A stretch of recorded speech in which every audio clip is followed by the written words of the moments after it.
Assalamu alaikum wa rahmatullahi wa barakatuh. So, Israel, Palestine, if you haven't already heard enough about it. So I actually think that discussion on this has already started to become a sickness itself. So I'm a Muslim, yeah? So I'm always going to be leaning on the side of Palestine, every time. But here's the thing, you can be against the occupation, you can be against the apartheid, but you can also be against the loss of life of hundreds of people, Because what's happened in Israel at the end of the day is going to make occupation worse. It's going to make apartheid worse. It's going to make things harder for the Palestinian people.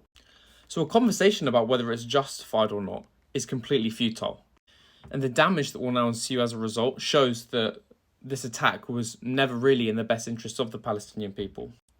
So what I can't personally get behind is I can't get behind celebrating the attack. I think that's very weird and very sadistic, even as a Muslim person who supports Palestine. Because if you're against the occupation of Palestine for any kind of humanitarian reason, then you can't really also support what's just happened, because it's anti-humanitarian. And some people might say, oh, okay, well, what are they supposed to do instead? Well, not that. And here's the thing, it was done by a group that, isn't Palestine. It's a group of Palestinians, not most of Palestine. And that's the thing. The Israeli government isn't most Israelis as well, right? It's a small group of people who are representing their interests, and it's the same with the people who committed the attack recently. The victims have always been the Palestinian people, right?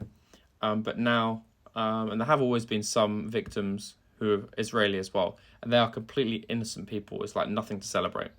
But if you're a Muslim person and you think the reporting on this is really one-sided, which in some institutions it definitely is, and you want to do something about it, I wouldn't recommend going in the street and parading with a big Palestine flag. I don't really think that's very useful. I think if you want to help at the end of the day, there's so many charities which send money towards children in Palestine or people in Palestine who are struggling. That's a way better use of your time and efforts. Obviously, Israel as a country has been sent loads of money to help deal with it, which, they probably don't need. But Palestine do need your money, right?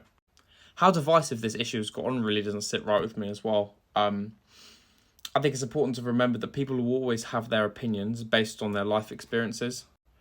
Certain people will always be on a certain side of this argument.